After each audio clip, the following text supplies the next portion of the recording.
Well, good evening, everyone, and welcome to a new live episode of He Said, He Said, He Said, a look at the world from a seasoned Black man's perspective. I'm your host, Alvin King, and it is Friday, September the 5th. It was a beautiful day, and as you can see, I dressed up a bit. I was a little under the weather earlier this week, and I thought, you know what would make me feel better? Dress up for the viewers, ladies and gentlemen. So again, welcome to our show tonight. And about our show this evening, we are calling our episode Caring with Pride, Navigating Aging in the LGBTQIA plus community. And this is such an important conversation because for so many in our community, aging brings unique challenges. Whether it's finding care that's affirming, navigating housing options, or simply having access to resources that understand who we are and what we need. Now, while our focus tonight is on the LGBTQIA plus community, we also recognize that aging is a universal experience.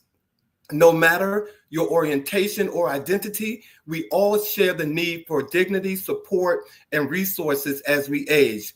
That's why we here at He Said Live, we want this platform to be a resource for everyone because aging is something that unites us all.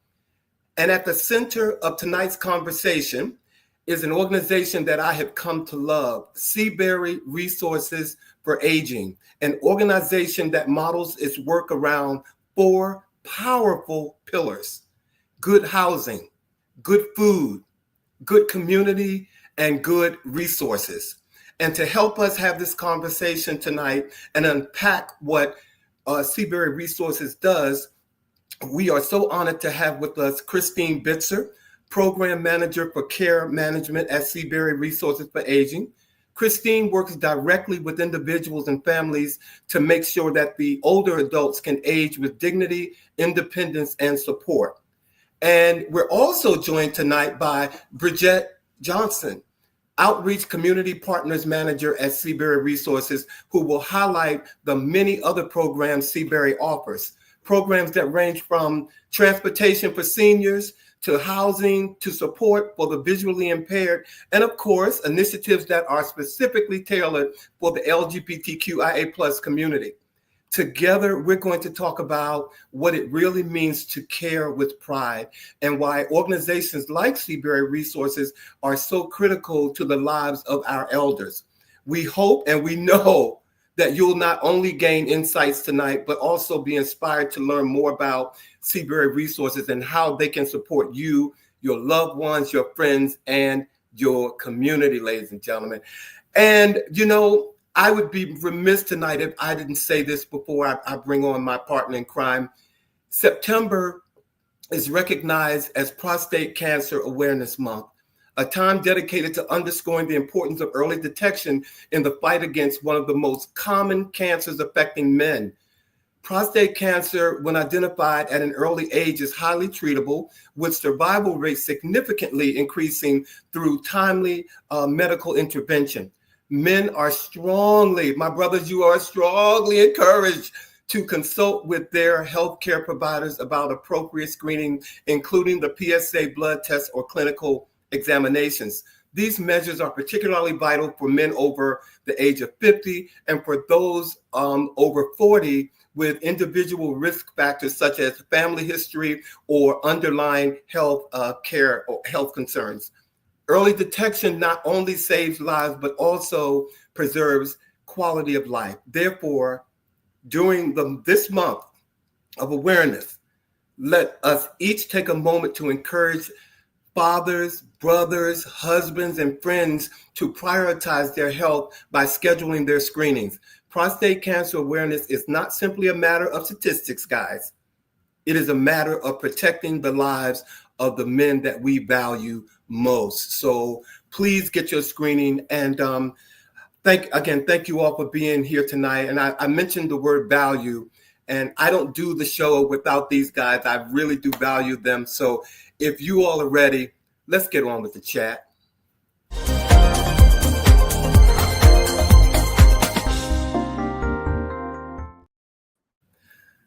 Bobby. Alvin, good evening. Good evening. How are you doing, man? I am well. It's Friday. It was a long day at school, but I'm really, really glad that the weekend has arrived and glad to start it with you as always on our Friday evening. We are one short of our He Said cast, but I know he is with us and watching, and we're going to do our best to hold it down. Yes, we're going to do it. And while I have a moment, Bobby, do you mind if I say hello to our guests, our viewers that have come on? Glenn Baker, thank you for being here, my brother. Thank you, George Pringle. Thank you for being here. Let me see who else. Rose, thank you for being here. Sean, thank you for being here. We really appreciate you guys joining us tonight. We have a great show. We do. We have a great show because in a lot of ways, our show tonight it's about us, Bobby. It's very much about us. We had the opportunity to speak with our guests a little before we came on air, and we were both talking about the fact that this show is something that really has a very personal value to us as well, given our maturing time of our journey here, as we say. Well, for those of you who were following Bobby and I earlier this year, Bobby and I did our first red carpet. And our first red carpet was for Seabury Resources. So we have a few pictures from that moment that pretty much put us in touch with Seabury Resources. Yeah. So take a look. This is my partner in crime and George. George is like my display du jour individual. I don't do a show. I don't do anything without him. But this we were getting our spacing and everything together there. Yeah. Mm-hmm. Bobby and I, before the show started, advertising as we do. And so this was a very fun night. And it was the first time that Seabury had a red carpet. And so little did they know, we were about as green as that red is on that carpet, Bobby. But it was so special to be a part of World Pride in that way. I mean, it was such an honor and such a special treat for us. And yeah, we had a good time. And we met some amazing people. This gentleman, he actually was the event planner for the event, and he just did a spectacular job. And we got a chance to spend time with him. And also this guy here, I don't have enough to say about this guy here, Bobby, because ladies and gentlemen, this is Greg Rockwell. He's the managing director of advancement for Seabury Resources. And that smile is real, okay? He's a mover and shaker. Great guy. And we have a couple more pictures. We met a queen that night, a real queen. Yeah. A couple of queens that night. We met some queens that night. I'll leave that right there.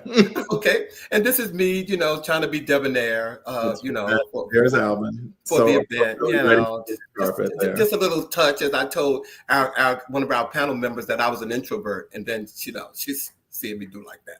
Of course, I am not. So, but on a serious tip, having this show tonight, for me is somewhat personal because I am a senior, and I am a senior who doesn't have an immediate family anymore.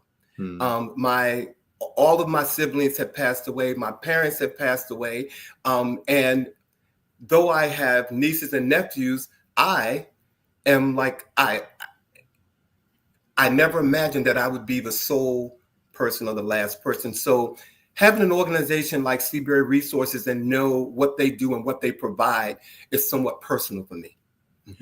And it's a rare exception, but actually true, that Alvin and I have that in common. I too have lost all the members of my immediate family, my parents, and both my brother and sister. And while we are both blessed with an extraordinary village of people who love and care for us, when we talk about the loss of our immediate family, we are certainly not saying that we are alone, because our circles overlap. And as I said, we've known each other for over 40 years. And so we have many, many, many friends in common. And what I know to be true is that Alvin and I are terribly blessed to have an extraordinary village of people who know and love us. And yet it is the reality that we are both over 60 and the sole survivors of our immediate families. And sometimes a lot of people don't know, and I don't expect them to know, but I didn't know that I would feel this way sometimes. And even with the closeness of our family that we have, you just spoke so highly of, you still yearn or you want for that family. But on the other end of that spectrum, you ask the question, who's going to take care of me? Absolutely. Absolutely. And we're going to look at that a little this evening about resources that are available to you here in the DMV in particular to support those who are aging gracefully. Mm-hmm. And Bobby, before we bring on our special guest, hold on for 1 second. Let me see. Michi's on here. She's like one of our premier viewers. Thank you. And let me see. I don't know. Oh, our brother in crime, Sean Nelson. He said, "Wow, I think that's Sean Nelson. I think that's the SN for Sean Nelson. Is that Sean Nelson? Our SN right now. Just thank you for being there, SN." You're welcome, Bobby. Before we, I was getting ready to come on, and it dawned on me that this is showing our age. 20 years ago this week was Hurricane Katrina. Wow. 20 years. 20 years. And when I thought about it, again, bringing this show into light and me and you, we are so blessed, Bobby. Abundantly. And, there's a documentary on Netflix, I believe right now that's looking at, Hurricane Katrina 20 years later and really looking at how people's lives were forever changed. And certainly, for me, I remember being a caregiver to both of my parents. And, when I watched Katrina, one of the first things I thought about were the elderly citizens of New Orleans.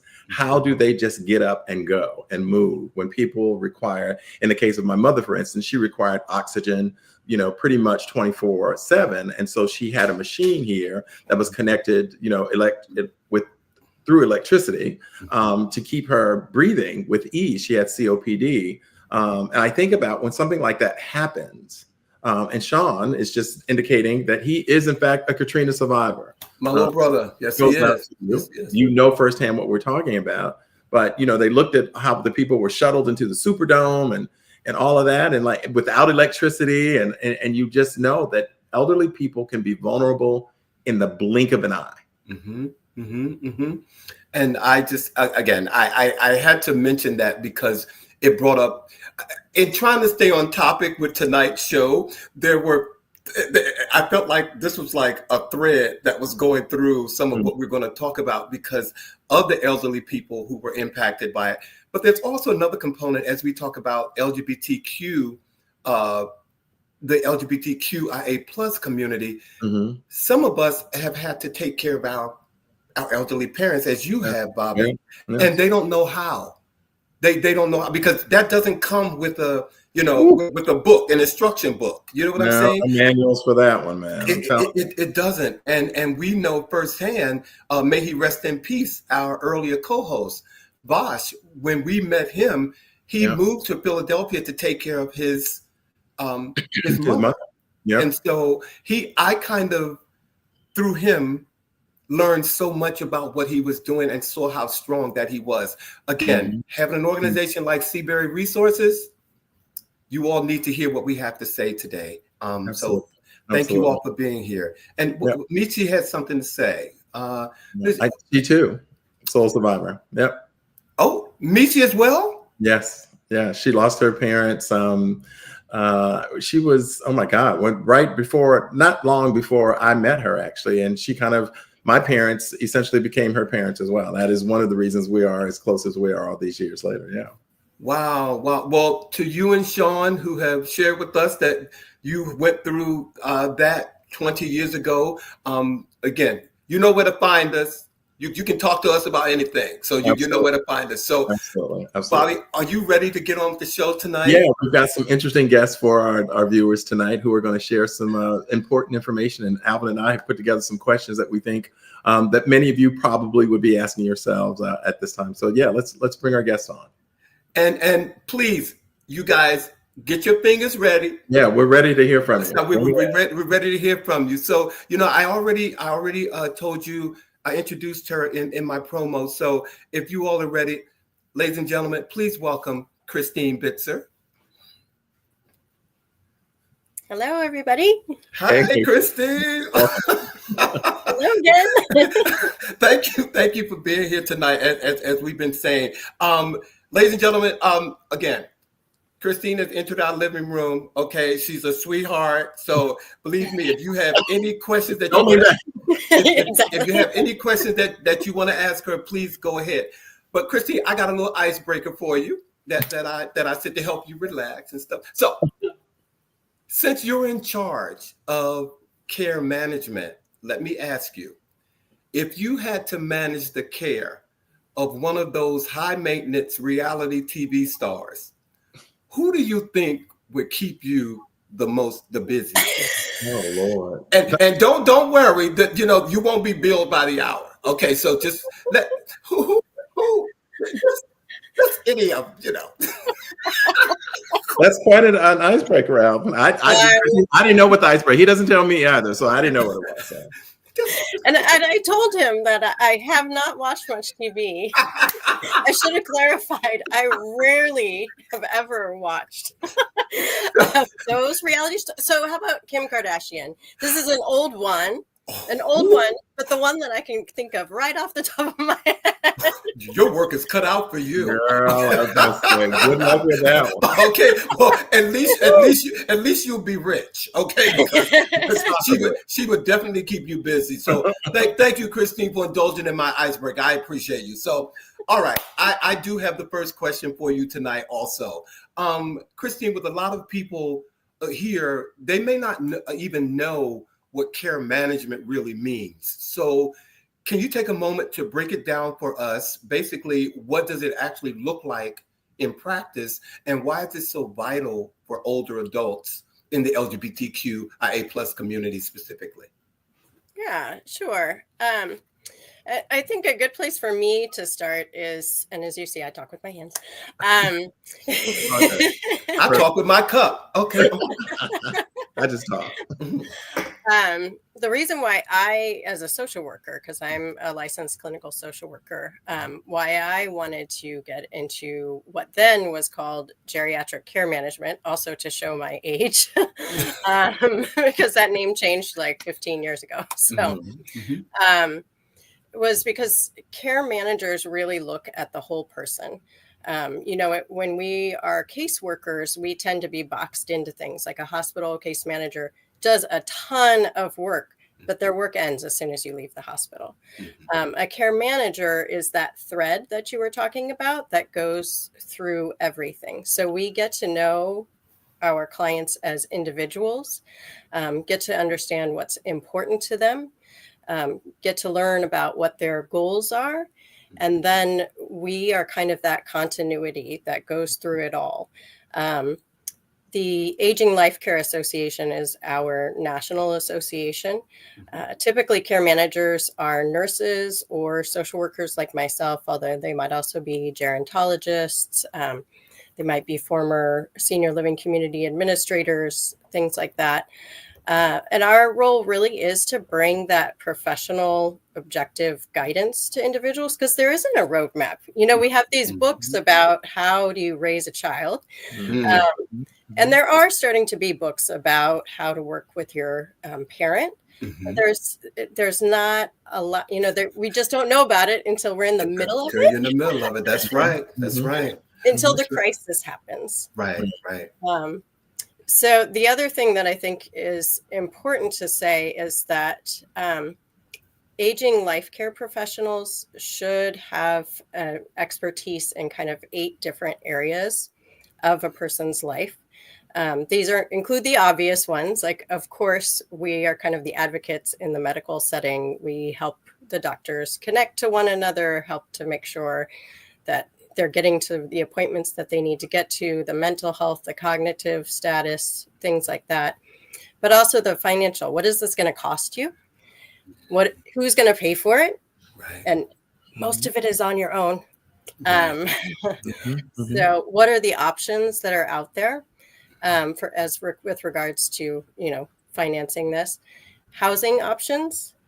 A lot of people want to age in place. And I agree. I understand that. It's not possible for everybody. So then what are the options? What are the costs of those options? Families, the family dynamics, one of the things, even as a care manager, facing my parents getting older, my dad had some cognitive issues just before he died. And, all of that angst and anxiety and you even though we think we've gotten over the baggage, I'm still the oldest child when I go home. It's just who I am. Right. How it works. And I've often kind of joked with adult children of older adults who are my clients, and they'll be standing behind the older adult and they'll be like, I just said that yesterday. Like, totally been there. Totally right been there, right there. Okay. And I'm going to be that way. I'm totally going to be that way. It is all very real. And as we've said before, there's no manual that comes with it. Christine, I want to ask you about some of the specifics that impact the LGBTQIA plus community, and in particular around access of these resources, whether it's healthcare or housing, or just the most basic feeling of being respected in the process of gaining these resources. How does the CBERA step in and kind of address some of these issues head on? Yeah, and I think in some ways it goes back to what Alvin said, that these issues impact everybody. Of course, the LGBTQIA population has some different needs that need to be addressed. But I think, again, for us, it is really getting to know the person, getting to learn, like, who is your support network, like you were just talking about. Who is the family that is around you? Yes. What is your access to these benefits? Again, what does Medicare pay for? What does Medicaid pay for? Are there specific services out there that support the LGBTQ population, and how do you access those? If you go into, or if you use certain resources that are out there, are you going to be respected? Are they going to understand who you are? And in some, I have unfortunately had the experience where I had to tell somebody, it's not your job to convert somebody. It's your job to care for them. So then it becomes advocating for my client to say, hey, this is how they need to be treated, and you need to step to the side now. And we need somebody else in here who can better serve them. Yes, I think in particular of our transgender brothers and sisters who may present one way, are biologically identified in another way. And then when it comes to medical professionals, people who, need to respect the dignity and how they choose to show up in their most authentic selves. And I think that's a big thing too. For one of the things that I notice, it's getting less so with these gray hairs, but when I walk into the doctor's office, it's immediately assumed that I'm the one who's in charge and that they are not. And so just as I would in that situation, it's no, they asked you to refer to them as they. They asked you to refer to them as Ms. They asked you to refer to them as Mr. So a lot of it is that advocacy, and also what we talked about earlier about education. Because so much of this is also educating about what is the appropriate way to approach any individual. Well, this is like a good segue into to my next question for you, Christine. If you can, share a story without breaking confidentiality of how care management at CBERA has made a real difference for an LGBTQ IA plus elder or family negotiating the aging process. And one comment before I start, again, we respect whatever anybody tells us. So we do have people who have come out to us, and we do have other people that we aren't sure about. So I do say, it's just like if you tell me to call you Alvin, I'm going to call you Alvin. So we I call them long distance, but no. Go right ahead. I knew you were my girl. I knew it. I'm your girl. Okay. Girl. I'm sorry. I didn't mean to. Okay. Yes. So do you have a personal story that you could share with us, Christine? I do. I have one or two here that I jotted down in preparation. The first one, it's actually, there's always some crisis, right? Not all the time, but many times. And actually this individual, he's been with us, I believe, for over 10 or 12 years. He has had some mental health issues, but for the most part, the care manager has kept him stable. She's helped connect him to some of the Medicaid services or the QMB services that are out there. He's in senior living where he does receive, a meal. It doesn't have any housekeeping or anything because it's not assisted living. It's just a senior living community. She's managed to keep him stable. Our care manager has managed to keep him stable.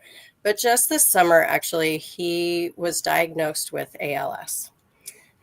He very much felt like something was wrong with his dexterity. And the care manager listened to him and heard that, although other individuals had said, you're just being your crazy self. It's fine. She said, no, let's go get it. Let's go check it out. Mm-hmm. It turned out he had this ALS. And so she and our life enrichment specialist, we also have a companion service that comes in and engages individuals. This summer has been kind of a big change in his lifestyle because we're now looking at what kind of long-term care might he need. He was put on a feeding tube.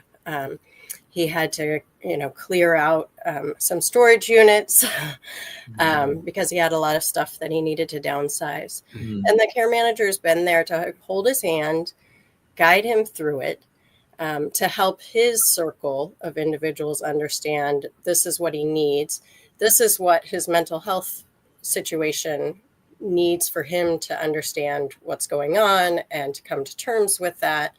And this is the support he needs. And so she's also helped kind of be that hub that connects everything and then make sure that it's continuing as it should be. And actually he's doing pretty well considering, like I said, it's a big change. And I know he has more changes to come. But it's been, I know I know the people who care for him have been really happy and felt supported and engaged. So, thank you. Yes. Wow. No, Bobby, before you ask your question, I was just wondering, we have a couple of Sir Benjamin. Yeah. I've never met Sir Benjamin. Welcome to the show, Sir Benjamin. And Sir Benjamin says, can you take them to court? Case managers who bully their clients. I'm going to. That's a question for Christine. I'm sure. Sir Benjamin, I don't know. Christine, would you like to? You don't have to, but if that's, you don't have to answer that question.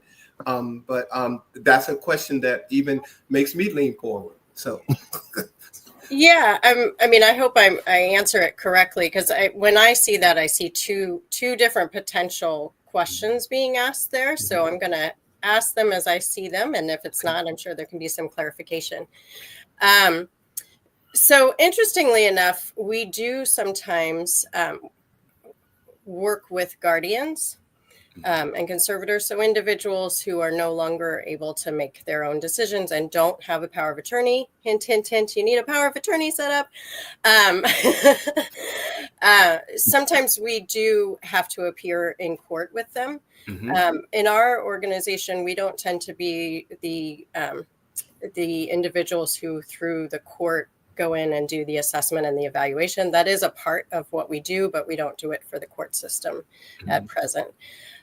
So we're not, I'm blanking on the term for that, but we're not that person. I'm not sure what the bullying question is, but my role is not, I do not make decisions for my clients. I make recommendations and then my clients make the decision and I help them carry that through. So for example, one of the things that we talk about a lot is we like to give options Sometimes it doesn't feel like that people are accepting the options. Like we'll say, here's these 3 services. And they're like, well, which one do you like the best? And we're like, well, hear about, this one because of this one because of that, this one because of X, but this is the one I think would work best for you. Yes. The other thing is we don't take kickbacks. Like there are some services out there that they make recommendations based on who might give them a finder's fee. That's not what we do. That's against the ethics of the Aging Life Care Association. So I'm not there to bully my clients into anything. Now I am going to talk it through with them. I am going to help explain things to them. And again, sometimes when you're working with older adults, the hardest part to come to terms with is they can make a bad decision. Yep. And you may not agree with that decision. And I might tell you that I don't agree with that decision, Bobby. And you'll say, I don't care, Christine. Right. And I'll say, okay, here we go. And then it's kind of my job to put out the mattresses. And I often talk about that with adult children. Sometimes all we can do is start to get the services in place, start to put in the mattresses, get our foot in the door. And then when the crisis comes, maybe we'll have a little bit more traction. Been there. Yes, absolutely. So one of the pillars that we talked about that hold CBERI up, one of them is good resources. So my question to you is, how does CBERI embody that commitment to good resources? How does it show up? Is there a process of really determining what services will really provide good resources? I think so. And I think Bridget will talk more about what CBERI offers. But from the care management perspective, again, one of the jobs of a care manager is to understand what the resources are. And also to, again, know what works well in your situation. So, when we're looking at like what home care agency to bring in, how successful have they been with us? Do they communicate well with us? Do they communicate well with the family? Do they make changes when changes are requested? Same thing with senior living communities. Like, what is the service that they're paying for? And do they, so in many ways, it's sort of like a vetting process. And of course, there's always times when a client will bring a new service to us saying, they come to us with care already in place. And we suddenly say, wow, this organization provides great care. Let's start bringing that resource in for our other caregiver or other care partners. All very real. I've been there as a caregiver. Completely makes sense. So, Bobby, I'm going to have you go to your next question because we're going to wrap up with Christine because we're going to bring her back. So, would you go ahead and give your final question to Christine before we get to our next guest? So, if indeed, empowerment through care, at its best, care management isn't just about services; it's about empowerment, and we talk about that and making people feel a part of their process of aging. How do you and your team ensure that older adults remain in the driver's seat as best they can of their own lives, even as they face those complex health and social needs? How do you kind of help them really feel empowered and that they're still involved in making those decisions? Yeah. A lot of it is that education piece, making sure that they understand all parts of it and understanding kind of those consequences. So getting out those mattresses. Yes, exactly.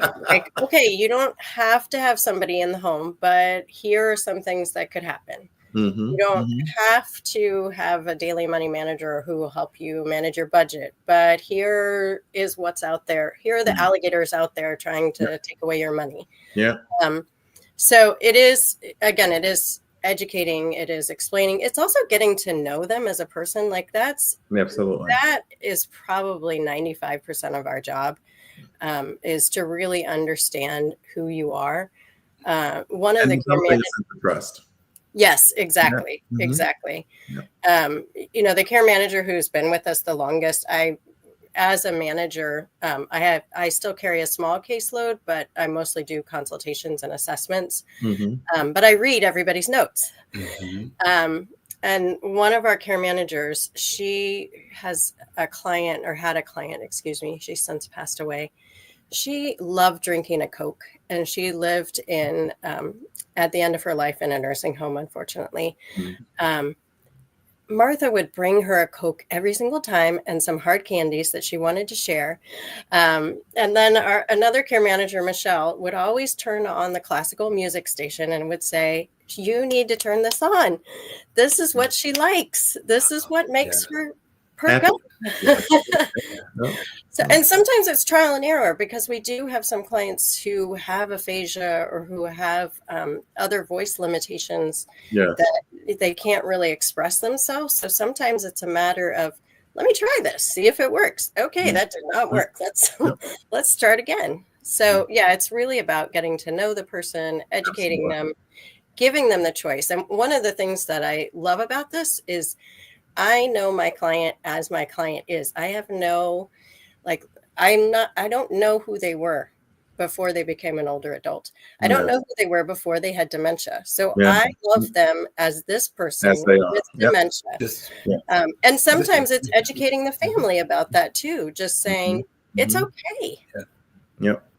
Thank you. Thank you so much. Sorry, I get passionate about it. Well, no. Passionate is good. Lady Christine, we're going to have you leave the panel, but we're going to bring you back, because we want to make sure that we have a full panel discussion with Christine and our next guest. Absolutely. But Christine Bitzer, Director of Seabury Care Management, thank you so much. And ladies and gentlemen, we're going to tell you how you can get involved, how you can stay in touch. And, just so that you can be a part of this. Believe me, you need to know. Monica Pleasant, thank you for joining us tonight. Thank you. Okay, ladies and gentlemen, our next guest, ladies and gentlemen, I tell you, I told you I believe everything that Greg Rockwell says, and she's like the bubbly, ladies and gentlemen. So I already introduced her early in the show, but would you please bring to the stage Miss Bridget Johnson, please? Bridget. Bridget. Hey, Bridget. How you doing? I'm doing well. I'm excited to be here. Thank you for having us. We're happy to have you. Thank you. Like I said, this is the best part of my week. I have to say honestly, and you have to know my week to know that. But of course, I told you I have an icebreaker for you also. I'm sure you're very relaxed. But Bridget, you're all about outreach and connecting people. So tell me honestly, what's harder, getting the community engaged or getting everyone to agree on where to go to lunch in your office? Ooh.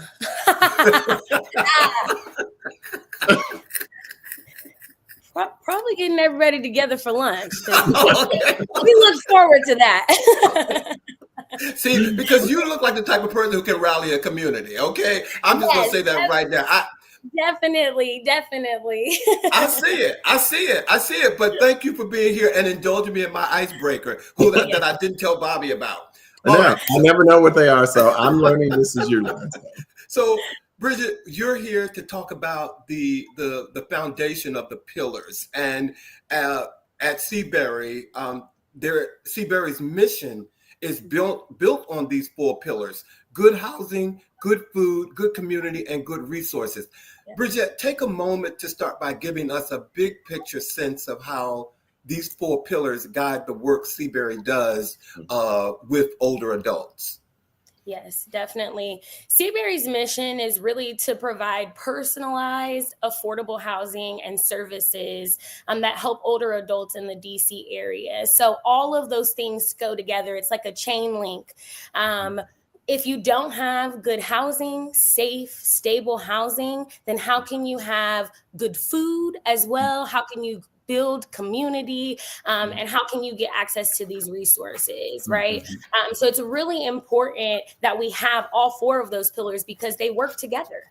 It really does help to build community, a safe space for isolated seniors to be. It's about 74% of those in DC are aging alone.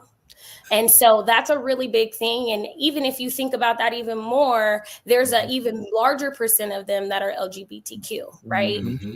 So being able to provide those good housing, that good resources, those good foods helps them with stability, living longer, having a sense of worth. Thank you.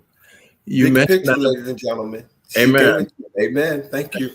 And you were talking about housing and stability, and that's one of the things that I wanted to touch upon. Obviously, specifically with the LGBTQIA plus community, many people may be surprised to know that it was as recent as May when Muriel Bowser cut the ribbon on Mary's House for older adults, the first dedicated LGBTQ plus affirming communal living space for seniors here in the district. And for those who aren't aware about that facility, it's 15 affordable apartment style units designed specifically to support LGBTQ plus seniors through housing, health, and wellness programs and access to community services. It's the first in the District of Columbia, and it's only 15 units. It's certainly a wonderful thing to celebrate, but it's 15 units, and we certainly know that the LGBTQ plus senior community is much larger than that. So it makes me beg the question, so how does Seabury Housing work helps secure and ensure that that older adults within this community can age safely and stably and with a sense of dignity? Yes, definitely. Shout out to Mary's House, because that is a great partnership that we have. And we've been doing a lot of work with them, presentations, bringing those resources directly to Mary's House, letting them know that we have safe transportation through Seabury Connector. They can get on the bus with us and they can go to the grocery store. They can go on a site trip, and it's safe. It's a safe environment where people respect who you are and how you want to be identified. So we appreciate that. And we specifically have an out and about group, and they do a lot of things in the community, and they have built community within themselves, right? And so that has been really great to be a part of that and to see all the great things that we're being able to do and invited to participate in. We were a part of Silver Pride this year, and that was really great. That was the first time that we were a part of World Pride and we're able to have a Silver Pride. So thank you all for shouting us out for that and sharing those lovely pictures with everyone. Doing the red carpet. That was and the red carpet, of course. We love it. Yes, but like we said, it's personalized housing, right? So we have to get to know the individual to get to know what they need. And we want them to feel safe. So we are embedded in the community. We have a bunch of community partners. We work with the villages. We work with DACL. We really want to make sure that we're providing what they need and not just throwing things at them, right? If you're thinking about community, it's really important about how you enter a community, getting to know the community, getting to know the people, and really asking them what they need. Sometimes they don't know what they need, but if you're able to provide resources, hey, this is available, or did you know that they had this, or did you know that you could go to Capital Area Food Bank and sign up to receive a box, or did you know that DC Central Kitchen will deliver the meal directly to your home? Did you know that we had dining commons right here in the neighborhoods, wards 5 and 6, and you can eat one healthy meal a day, and you can also interact with other seniors in the community, right? It's really about combating social isolation, providing them with nutritious food, and again, really personalizing what they need. Absolutely. See, well, Bridget, right there in that one statement, you took my next question by storm, because I was going to ask you about nutrition and wellness. And you just talked about the second pillar that Seabury is one of your missions, good food. So thank you for so clearly articulating and answering my next question. So I'm just going to go on to Bobby. But before we do that, Bobby, let me say hello to Believe Radio. I guess from the Bay Area has reached out to us and watching us tonight. That's right. Thank you, Believe Radio. When you come to DC, Seabury Resources is the organization. Seabury Resources for Aging is the organization you should get in touch with. All right. Thank you. Thank you. Our next question was also kind of touched on in your answer, and it kind of talks about isolation and the importance of seniors being able to engage and build a community. Now, you did mention that Seabury Connector. I'm assuming that's your all's transportation mode of getting people around? Yes. Seabury Connector is our shuttle. Yes. Okay. We work with them very closely. They are one of our partnerships as well. And Okay. they, for our dining sites in wards 5 and 6, they provide 2 grocery shuttles every month. Yep. And they also provide 2 site trips. So they're allowed to go anywhere within the Beltway that they would like to go. We take them sometimes to the Amish market, or they get to go to the African American Museum, anything we find, because DC is also resource rich, honey. Yeah. So they always have a lot of festivals, activities, and things. And so we like to keep our seniors busy. So we're always trying to connect with different organizations to provide them, keep them up to date on their Medicare and all of that stuff, but also provide them with a little bit of fun. Living in a senior home, sometimes if if you don't have the right property management team, or if you don't have the right people involved, it can, be very quiet in there. And a lot of the places that we have are very lively. We have a wellness center, model cities. Every day that you go into model cities, there's always something happening. If you go into our dining commons, we don't just start off, it's Friday, they're playing music. They're learning about health education. They're doing different activities, keeping their minds going. When we started working with the Memory Club, they come out and do bingo and different things. We also work a lot with MPD. They come out and support us. They've done safety walks with us. They've had, different activities with our participants. So it's just, we know that without the community, we wouldn't be able to be as successful as we are. And when I think about 101 years, I think about resilience, right? We in it, and we're going to continue to advocate for the voiceless, and we're going to continue to advocate for seniors, that senior resources are important, and that we want to respect those who are older than us, and we want to grow old, and we want to be respected, right, and grow with dignity. Absolutely. And aging in place is super important to us. You wouldn't want to move at 24, so I know you don't want to move at 74, right? And you want to get all of your belongings and trinkets. And so we want to be able to provide you with the resources so that you can age right where you are. I love it. I love it. Ladies and gentlemen, it is almost like Bridget is reading my questions right out of my head. Take them right on out. I'm like, okay. So she has outlined the resources that the pillar of resources that Seabury provides. She just outlined. Once again, thank you, Bridget, for doing that so eloquently. I appreciate it. So I'm going to ask you, since we asked the same of Christine, ask you, do you have an anecdote, one story that you can share with us of an example of how these things kind of came together and really impacted, changed the life of one of your senior citizens? Yes. I can think of one that I actually spoke with this week. Okay. That's the one that stands out to me the most. She was very isolated and rarely left her apartment. And after connecting her with a program, she began to attend a lot of our trips and our social lunches. And she even started to volunteer at the site. And this week, she told me that the program gave her back a sense of purpose and reminded her that she still had so much life left to live, right? Watching her blossom from someone who may have been lonely to being fully engaged was a reminder that the work that we do matters. Another young lady said, my hygiene is up. It gives me a sense of purpose. I can go out. I want to get dressed. I'm having fun. So those are the type of things that help me understand and believe in community and service. Absolutely. I want to say that we just had a question from Michelle Bowie about how could someone volunteer. I want to say that during the month of May, when Bobby and I did the red carpet, one of our viewers, Rick Irick, went right to seaburyresources.org. Yes. If you go to their website, there is a button there, that a pull down that can show you how you can donate, get involved. I know Rick did it. He came back on the show and said he did it, and it's so rewarding to him. But please go to the website, Michelle Michi, my love, Yes. and donate or see how you can volunteer. Yeah, there's also a tab for donate and there's a tab for volunteer. And I'm your outreach and partnership manager, and we always have available things for you to do if you want to volunteer. Excellent. Yeah.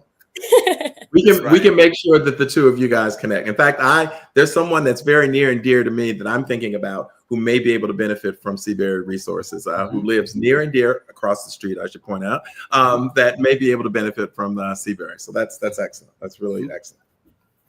Well, Bridget, we don't want you to leave because we're going to bring Christine back. And ladies and gentlemen, thank you all for being on our show. Norma, would you please bring Christine back, because we have a couple of questions that we want to ask both of you that we want both of you to weigh in on.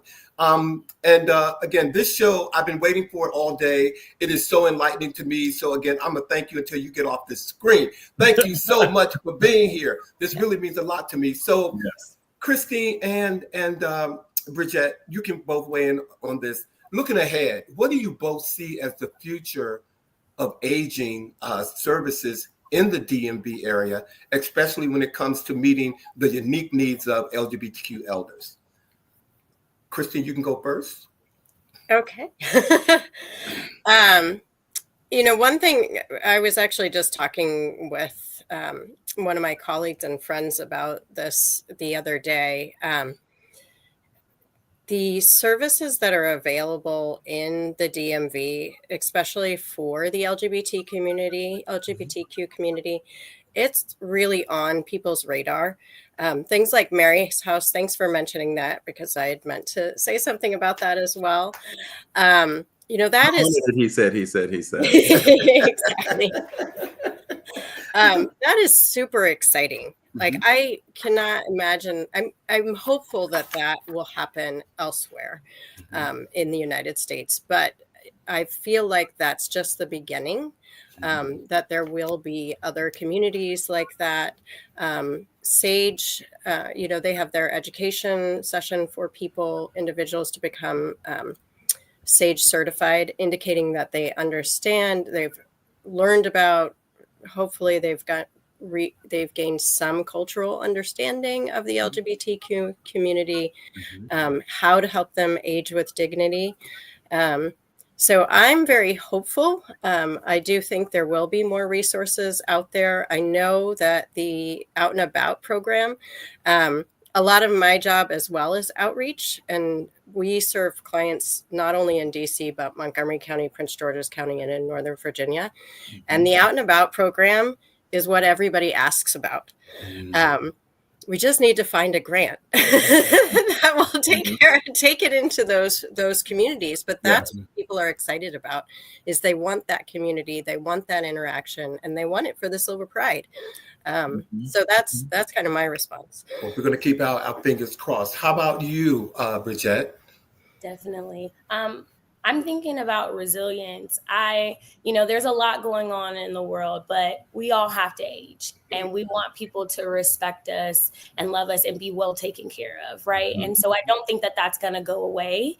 And I think that thinking about those who work with Seabury and for Seabury, I think about people who have love and service in their hearts. Absolutely. And so they're going to keep going, and we're going to keep advocating, and we're going to keep talking about how important it is, right? Because we all are going to get older. Yeah. And we want to be respected and cared for. And what we're doing in care management and being able to connect, as a transplant, my family lives in California. So the fact that I can call Seabury and be a part of the care management program and have someone look out for my father or look out for my mother or my cousin, that's amazing. That's not just something that affects us in DC, but nationwide, right? And so I think that, again, it's the passion that we have and the love that we have for what we do. It's service all the way around. And so we're just going to keep trucking. And, we have a lot of things that are going on again with cuts and stuff, but we believe that, we are going to connect with the right people, and they're going to help us move forward. Is there any question why she is the outreach coordinator? There's no question. Like I said, for those of you who can't make your minds up for lunch, you all just don't need to eat, okay? So we touched base a little bit on utilizing the website as a means of getting in connection with CBERI. Are there other ways? Can people is there a facility, a spot where people can drop by? And just for clarification, who's eligible for it? Is it all over the city? Is there a certain age? Like, tell us a little bit about that, the importance of that ability to connect. Who's eligible, and is the website the best way to do it? Are there other ways? Yes. So 55 and up, eligible, right? All over the city, out and about, doesn't have any boundaries. We are willing to connect with anyone who lives in the District of Columbia, in the DMV area. We're willing to connect with them and provide community for them. So that is not something that has any borders for us. As for like some of our dining commons and different things like that, there are, different stipulations that we have because of our grants. But we are still very much so welcoming those, anyone to come. You could go to our website and look at different options for you to volunteer. They also have where you could participate in one of those dining commons. Our transportation also just got a grant from AARP where we're able to service. Yes. Come on, AARP. Come on. I hope y'all watching tonight. Come on, AARP. Yes. So able to service the community in Ward 7 and 8, and we're proud of that. So, we're just expanding. We're getting bigger and better. And, the slower we are, we just fix what we have to do and structure it better and then move forward and grow and grow and grow. And so we're looking forward to something that went from, the shuttles just for our dining commons in Ward 5 and 6 are now being able to service other people in the community. Right. So I just, we're looking forward to the future and what it can become. Come on now. Come on. Well, look, first of all, our guest correspondent, Sean Nelson, is one of the commissioners in DC. So I know that for Ward 5, I think he's in Ward 5. So hearing what you just said, Sean, I know you got your hands raised up. You're doing cartwheels in the living room. Okay, I know you are. I'm thinking that SN is Sean Nelson now that I think. That's what I'm thinking. It is him. So I do have. Can I add about care management? Oh, I'm sorry. Yes. Sorry. Absolutely. Yeah. So our service, like I said, we go throughout the DC metro area. We tend to work with older adults, again, 55 plus and up. At times we might accept somebody who has a disability. There was a question earlier that I saw flash up on the screen right before I disappeared. So I wanted to address that real quick. What was that?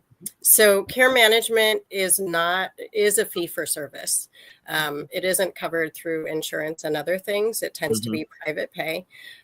We try to keep our rates affordable, but they are a professional rate. So it's $180 an hour. Our life enrichment services, which, again, can help a client go to medical appointments, can engage them, that's $75 an hour.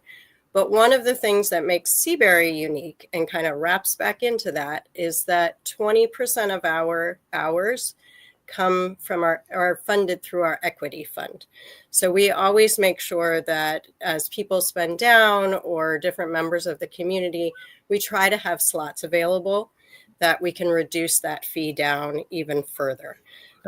In fact, I was just helping Greg, Mr. Greg, your favorite, kind of run some numbers. And this year, some of our funds we've been able to provide 3 times more hours than they would have been able to afford on their own. So again, there often is a wait list for that, but it's there. That's one of the reasons why we fundraise, why we look for grants and things like that. But we don't have restrictions. So if you end up in rehab in Maryland, but you're from DC, we're going to try to bring you back home, and we're going to be in Maryland advocating for you. Absolutely. And vice versa as well. So same what Brigitte said about, we're caring for people kind of nationwide. We're caring for people's people nationwide. This is so powerful. So very powerful. Thank you so much. Let me tell the viewers, it is 8 o'clock and we are such a stickler about time, but as I told you, there's some shows that you all get mad that we end on time. But this is one of those shows I know you don't want us to end on time. So we're gonna go a few more minutes because we're gonna wrap up with Christine and Bridget, but before we let them go. So if you all could quickly answer this question here, and I gotta move it into politics just a little teeny bit. And but I know you're going to go there. I just wanted to point out to Bridget that our viewer, Michelle Bowie, also says she's going to be reaching out to you about Trinity, Washington University's service fair that's coming up September 18th. So a connection made here on He Said, He Said. We just love that. Okay. Sorry, Alvin. Go right ahead. No, that's all right. You're good. So for Bridget and Christine, if you could share one message with policymakers and local communities about what it takes to truly support seniors with pride, what would that message be? Bridget, you want to go first? Ooh, Christine, you're gonna put me on the spot like that?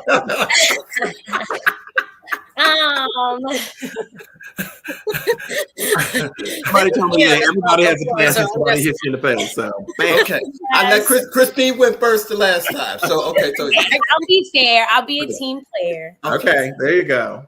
I would say one of the quotes that's really stayed with me is a quote from My Grandfather's Blessings.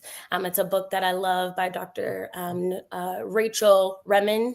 And she talks about helping, fixing, and serving and the different ways that we can see life. And when she talks about helping, she says that it's a way of seeing other people as weak. And when she talks about fixing, she says, when you think about fixing, you're thinking of someone as broken. And when you talk about serving, you're talking about seeing someone's life as whole. And that's what I would say is it's all about community. We're in this together, and let's figure out how to serve our community. That's the only way to make it better. Amen. I don't know if I can follow that.